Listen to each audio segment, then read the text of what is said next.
அல்லேலூயா. இந்த நேரத்தில் கூட அதிகாலையில் தேவனுடைய சமூகத்தில் இருப்பது மேலான கிருபை. நம்ம 2 பேராக இருக்கலாம், 3 பேராக இருக்கலாம். ஆனால் தேவன் நம்மை வழி நடத்த தேவன் வல்லமை உள்ள தேவனாக இருக்கிறார். ஏனென்றால் நம்ம எல்லாருமே பார்க்கிறோம், எல்லாருக்குமே அநேக தேவைகள் உண்டு, அநேக காரியங்கள் உண்டு. ஆனால் ஏற்ற நேரத்தில் நம்முடைய தேவைகளை சந்திக்க தேவன் வல்லமை உள்ள தேவனாக இருக்கிறார்.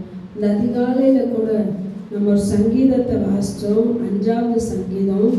அதில் முதல் வசனம் சொல்லப்படுது, கர்த்தாவே என் வார்த்தைகளுக்கு செவி கொடும், என் தியானத்தை கவனியும். தாவீது சொல்லுகிறார், இப்படியாக சொல்லுகிறார், கர்த்தாவே என் வார்த்தைகளுக்கு என்ன பண்ணணுமா? செவி கொடும். நீங்க யோசிச்சு பாருங்க, நம்ம நிறைய நேரத்துல ஆண்டவர் தான் நம்மளுக்கு சொல்லுவார், என் வார்த்தைக்கு செவி கொடு, நான் சொல்றத கேளு, நான் காட்டும் வழியில நட, இப்படி சொல்லுவார். ஆனா தாவீதுக்குள்ள எவ்வளோ ஒரு நம்பிக்கை பாருங்க, எவ்வளோ ஒரு தாகம் பாருங்க. நான் எடுத்த காரியம் வேற. ஆனா இந்த அதிகாலையில இந்த சங்கீதத்தை வாசிக்கும் போது வசனம் சொல்லுது, கர்த்தாவே என் வார்த்தைகளுக்கு செவி கொடும்.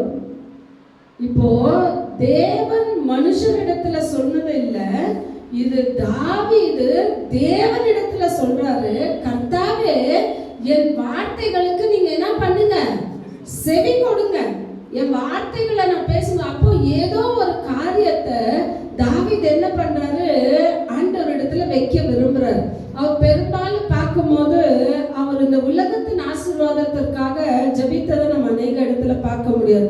அவர் கேட்கும் போதெல்லாம் ஒரு வசனங்களெல்லாம் எப்படி சொல்லும், ஐயா என் ஆத்துமாவை சுத்திகரியும், என் பாவத்திலிருந்து என்னை கழுவுங்க, ஈசோப்பினால என்னை கழுவுங்க, என்னை சுத்திகரிங்க, உங்க ஆவி என்னிலிருந்து எடுத்துக்கொள்ளாதீங்க, உமக்குள்ள நான் வாழ கிருபை பாராட்டுங்க. அப்போ ஒன்னொன்னும் தாவீது விரும்புகிற காரியம் எதுனாக்கா, எந்தெந்த வழியா ஆண்டவருக்குள்ள சேர முடியுமோ அந்த வழிகள் எல்லாம் விரும்பி கேட்கிறார்.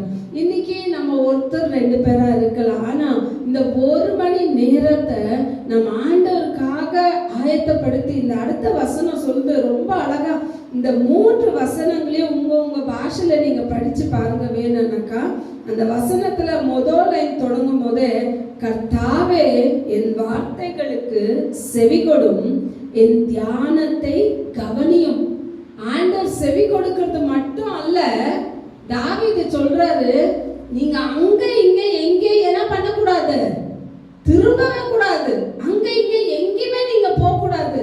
நீங்க யார மட்டும் கவனிக்கணும்னு சொன்னா என்ன மட்டும் கவனிக்கணும். அப்போ தாவீதுக்குள்ள எவ்வளவு தைரியம் பாருங்க, எவ்வளவு ஒரு வாஞ்ச. அநேக வசனங்களை நம்ம வாசிக்கிறோம், ஆண்டவர் தான் சொல்றாரு, என் சத்தத்துக்கு செவி கொடு, நான் சொல்றத கேளு, நீ இங்க போவாத, இங்க வராத, துன்மார்க்கருடைய வழியில நில்லாத, இங்க பேசாத, பரியாச உதடுகள் பண்ணாத, எல்லாத்தையும் ஆண்டவர் தான் சொல்லுவாரு. ஆனா தாவீது இப்ப மாறா சொல்றாரு, கர்த்தாவே என் வார்த்தைகளுக்கு செவி கொடும், என் தியானத்தை கவனியும். அப்ப அவனுடைய தியானம் எப்படி இருக்குன்னு சொன்னா, நம்ம நினைக்க கூடாது ஆலயத்துல வந்தா மட்டும் தான் நம்ம தியானம் கிடையாது. இல்லைன்னா பரிசேயர் சதுசேயர் எல்லாம் பார்த்தாக்கா ரோட்ல எப்படி இருக்குவாங்கன்னு சொன்னா, ஆலயத்தை பார்க்க கொஞ்சம் பேரை பார்த்துருக்கீங்களா? ரோட்ல நடந்து போயிட்டே இருப்பாங்க. கொஞ்சம் பேர் அந்த இந்து மார்க்கத்துல இருக்கிறவங்க கூட அவ்வளவுதான் நிக்குவாங்க, அங்கேயே நின்று அவங்க கடவுளை என்ன பண்ணுவாங்க? கும்பிட்டுட்டு போவாங்க. அதே மாதிரி வீட்டுல அவ்வளவு நேரம் இருக்கும், கும்பிட மாட்டான். ரோட்ல என்ன பண்றது?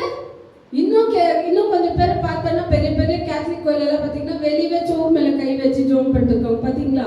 அதே மாதிரி தான் புதிய ஏற்பாடுல இந்த பரிசேயர் சதுசேயர் எல்லாம் எப்படி இருக்குவாங்கன்னு சொன்னாக்கா, அவங்க ரோட்ல நடந்து வந்தாலே ஜனங்கள்லாம் அவங்களுக்கு என்ன பண்ணணும்? வணக்கம் பண்ணணும், தங்களை தாழ்த்தி இவங்களை வந்துட்டு கனப்படுத்தணும். அந்த கனத்தெல்லாம் விரும்புவாங்க.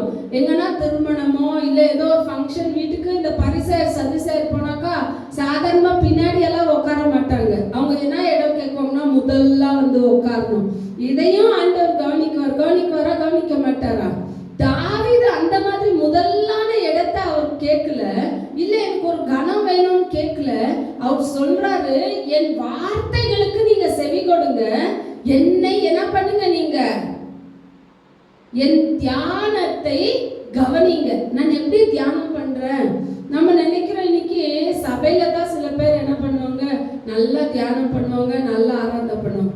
வீட்டில் போனா அவங்க லைஃப் அப்படியே என்னவா இருக்கும், உல்டாவா இருக்கும். நம்மளே இப்ப காத்தல ஆராதிச்ச மம்மியா இது வீட்டுல இப்படி இருக்கமா இல்லையா? ஏன்னா எப்படி ஆலயத்துல இருக்கிறோமோ அதே ரியாக்ட் தான் வீட்டுல இருக்கணும். எப்படி ஆலயத்துல இருக்கிறோமோ அதே ஒரு சுபாவம் தான் வெளிய மனுஷர்கிட்ட எல்லா இடத்துலயும் மாறாம நம்ம இருக்கிறது தான் ஆண்டவர் நம்ம கிட்ட விரும்புறது. தாவீது அப்படி இருந்ததோடு தான் அவர் தைரியமா சொல்றாரு, என் தியானத்தை நீங்க என்ன பண்ணுங்க, கவனிங்க. அப்போ ஆண்டவருடைய கவனத்தை, பரலோக தகப்பனுடைய கவனத்தை ஈர்க்கிற பிள்ளைகளா நம்ம இருக்கணும். பரலோக கவனத்தை எப்படி, பரலோகத்தை அந்த ஆண்டவருடைய அந்த பார்வை எப்படி நம்ம பக்கம் நம்ம திருப்புறதுன்னு சொன்னா, அவருக்கு பயந்து அவருக்கு கீழ்ப்படிஞ்சு அவருக்கு விருப்பமா நம்ம நடக்கும்போது பரலோகம் ஒவ்வொரு நாளும் நம்ம பார்த்துட்டே இருக்கணும். துன்மார்க்கன் ஆண்டவர் இடத்துல கிட்டி சேர முடியாது. வசனம் சொல்லுது, துன்மார்க்கனுடைய ஜெபம். நான் இன்னைக்கு எல்லாம் துன்மார்க்கமா நடந்துட்டு நான் அதிகாலையில எழுச்சி ஜோம் பண்ண ஆண்டவர் கேட்குவாரா? ஆனா துணிகரமா ஜோம் பண்றோம், ஆண்டவர் கேட்குவாரா? துன்மார்க்கனுடைய ஜெபம் ஆண்டவருக்கு என்னவா, அருவருப்பான். என்னவா, அருவருப்பான். ஆண்டவர் விரும்புறது இல்ல.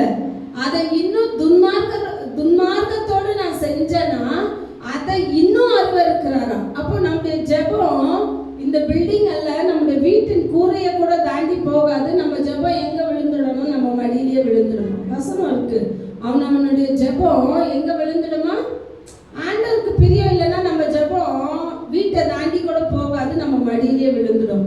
ஆனா தாவீது இங்க சொல்றாரு, என் தியானத்தை கவனியும். ஏன் கவனிக்க சொல்றாருன்னு சொன்னா 2ஆம் வசனம் சொல்லுது, நான் உம்மிடத்தில் விண்ணப்பம் பண்ணுவேன். என்ன பண்ண போறாராம் அவரு? இப்போ விண்ணப்பம் பண்ண போறாராம், ஆண்டவர்கிட்ட ஜெபம் பண்ண போறாரு. ஜெபிக்கிறதுக்கு முன்னாடியே அவர் ஆண்டவருக்கு சொல்றாரு, அப்பா நீங்க அங்க இங்க எங்கேயோ போக கூடாது. யாருக்கு சொல்றாரு? ஏசப்பாக்கே சொல்றாரு, நீங்க அங்க இங்க எங்க என்ன பண்ண கூடாது, போக கூடாது. என் வார்த்தையே நீங்க கவனிக்கணும். கவனிக்கிறது மட்டும் இல்ல, என் மீது மட்டும் தான் நீங்க ஞாபகமா இருக்கணும். என்ன மட்டும் தான் நீங்க என்ன பண்ணணும், கவனிக்கணும். ஏன்னு சொன்னா, நான் உம்மிடத்தில் விண்ணப்பம் பண்ணுவேன். என்ன பண்ண போறாரு அவரு? ஜெபிக்க போறாரு. அப்ப ஜெபிக்கிறதுக்கு முன்னாடி நம்ம வார்த்தை என்னவா இருக்கணும், அப்பா நான் ஜெபிக்கிறதுக்கு முன்னாடி எனக்குள்ள நீங்க வாங்க, என் ஜெபம் கேட்க கூடாதபடி என்னில் எதெல்லாம் பாவமா இருக்கிறதோ அந்த பாவத்தை எல்லாம் என்னை விட்டு என்ன பண்ணுங்க, நீக்குங்க. அந்த பாவத்தை எல்லாம் என்னை விட்டு கழுவுங்கன்னு சொல்லி நம்மை சுத்திகரித்து கொண்டு ஆண்டவர் சமூகத்துக்கு போனோம். அது மாத்திரம் இல்ல, வசனம் சொல்லுது, என் ராஜாவே, என் தேவனே, என் வேண்டுதலின் சத்தத்தை கேட்டருளும். என்னவா? என் தேவனே, என் ராஜாவே, என் வேண்டுதலின் சத்தத்தை நீங்க என்ன பண்ணுங்க, கேளுங்க, கேட்டருளும். இப்ப வந்துட்டு சொல்றாரு, என் வார்த்தைகளுக்கு செவி கொடுன்னு கேட்கிறாரு. ரெண்டாவதா சொல்றாரு, என் வேண்டுதலின் சத்தத்தை கேட்டருளும். ரிக்வெஸ்ட் பண்றாரு, அப்பா என் சத்தத்தை கேளுங்க, என் விண்ணப்பத்தை கேளுங்க. என்னாக்குன்னு சொன்னா அவர் சொல்றாரு, 3வது வசனம் சொல்லுது, கர்த்தாவே காலையிலே என் சத்தத்தை கேட்டருளும். எப்போ கேட்கிறாரு? அப்ப எப்போ போறாரு தாவீது ஆண்டவர் கிட்ட? அதிகாலையில போறாரு. அதிகாலையில போய் எல்லாம் தூங்குறாங்க, எல்லாமே சைலண்டா இருக்கு.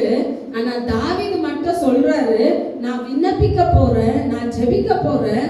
நான் எப்போ எழுந்து ஜெபிக்குவேன்னு சொன்னா அவர் சொல்றாரு, அதிகாலையிலே என் சத்தத்தை கேட்டருளுவீர். கேட்டருளும் இல்ல, கேட்டருளுவீர்னாக்கா நான் அதிகாலையில உங்க கூப்பிட்டு இருக்கிறேன், நீங்க என்ன பண்ணிருக்கீங்க, என் சத்தத்தை கேட்டு இருக்கிறீங்க. கேட்கறது மாத்திரம் இல்ல, அவன் சொல்றான், காலையிலே உமக்கு நேரே வந்து ஆயத்தமாய் காத்திருப்பேன். காலையில போய் எதுக்கு காத்திருக்காரா? அவரு என் தேவனுடைய பிரசன்னத்திற்காக, என் தேவனுடைய அந்த சமூகத்திற்காக, என் தேவனுடைய அந்த வார்த்தைக்காக தாவீது என்ன பண்றாரா? அதிகாலையில போய் காத்திருக்காராம். அப்ப யோசிச்சு பாருங்க, காத்திருக்கிறதுக்கு முன்னாடி அவர் ஆண்டவருடைய அந்த பிரசன்னத்தை கேட்கிறாரு, ஆண்டவருடைய அந்த கவனத்தை கேட்கிறாரு, ஆண்டவருடைய அந்த வழிநடத்துதலை கேட்கிறாரு. அப்பா, நீங்க என் வார்த்தையை கேளுங்க, என் மீது தியானமா இருங்க, உம்மிடத்துல நான் விண்ணப்பம் பண்ண போறேன். என் ராஜாவே, என் தேவனே, என் வேண்டுதலின் சத்தத்தை நீங்க கேளுங்க. கர்த்தாவே, காலையிலே என் சத்தத்தை கேட்டருளுவீர். எப்ப காலையில போய் ஆண்டவர் சமூகத்துக்கு முன்னாடி நிக்கிறதுக்கு முன்னாடி அவர் யாருடைய அந்த கவனத்தை விரும்புறாரு, யாருடைய கவனம் தன் மேல் வரணும்னு அவர் கேட்கிறாருன்னு சொன்னா, கர்த்தாவே, என் ராஜாவே, உன்னுடைய கவனம் யார் மேல இருக்கணும்? என் மேல இருக்கணும்ப்பா. நான் என்ன பண்ணுவேன்? காலையில உமக்கு நேரே யாருக்கு நேரே? மனுஷனுக்கு நேரே அல்ல, ஒரு பெரிய ஒரு அரசியல்வாதிக்கு நேராக அல்ல, எந்த ஒரு மனுஷனுக்காகவும் அல்ல. அவர் சொல்றாரு, உமக்கு நேரே ஆயத்தமாய் காத்திருப்பேன். இப்போ அவர் பேச போல அவர் என்ன சொல்லிட்டாரு? என் வேண்டுதல் என்ன, என் விண்ணப்பம் என்னன்னு சொன்னா, நான் காலையில காத்திருப்பேன், என்ன நான் ஆயத்தப்படுத்தி நான் காத்திருப்பேன். இன்னைக்கு நீங்க இந்த 7-8 மணி ஆராதனைக்கு வரணும்னா நீங்க 7 மணிக்கு தான் எழுந்திருப்பீங்களா? எவ்வளவு மணிக்கு எழுந்திருக்கிறீங்க? 5:30-6 மணிக்கு, 5:30-6 மணிக்கு உள்ளவே சர்வீஸுக்கு முன்னாடியே ஏஞ்சி நீங்க உங்களை ஆயத்தப்படுத்தி அதிகாலையில ஆண்டவருடைய பிரசன்னத்துக்காக ஆண்டவருடைய சமூகத்துல நிக்கிறோம். அப்ப நம்ம ஆயத்தமாகி காத்திருக்கும் போது ஆண்டவர் பார்க்குவார். அதுதான் ஆண்டவர் சொல்ல பெரும் கூட்டமே நீங்க பயப்படாதீங்கன்னு சொல்லல. ஆண்டவர் சொல்றாரு, சிறு மந்தையே பயப்படாத, உன்னை கொண்டு நான் பெரிய காரியங்களை செய்வேன். ஏன்னா காத்திருக்கிற ஜனங்க கொஞ்சம் பேரு, ஆயத்தமாகிற ஜனங்க கொஞ்சம் பேரு. இந்த ஆயத்தமாகிற ஜனங்களை கொண்டு ஆண்டவர் உலகத்துல பெரிய காரியங்களை செய்வாராம். ஒரு மனுஷனை கொண்டு 6 லட்சம் ஜனங்களை விடுவிக்க முடியும்னு சொன்னா, நம்ம கொண்டு ஒரு சிறு கூட்டத்தை கொண்டு தேவனுடைய வருகையில பெரும் கூட்ட ஜனங்களை ஆயத்தப்படுத்தும்படி தேவன் நம்ம இந்த அதிகாலையில் ஆசீர்வதிக்க வல்லவரா இருக்கிறார். அடுத்தது அவர் சொல்றார், தாவீது ராஜா சொல்றாரு, உமக்கு நேரே ஆயத்தமாய் காத்திருப்பேன். ஆயத்தமா காத்திருப்பப்பா. என் வேண்டுதல் என்னன்னு சொன்னா, நான் காலையில காத்திருப்பேன்.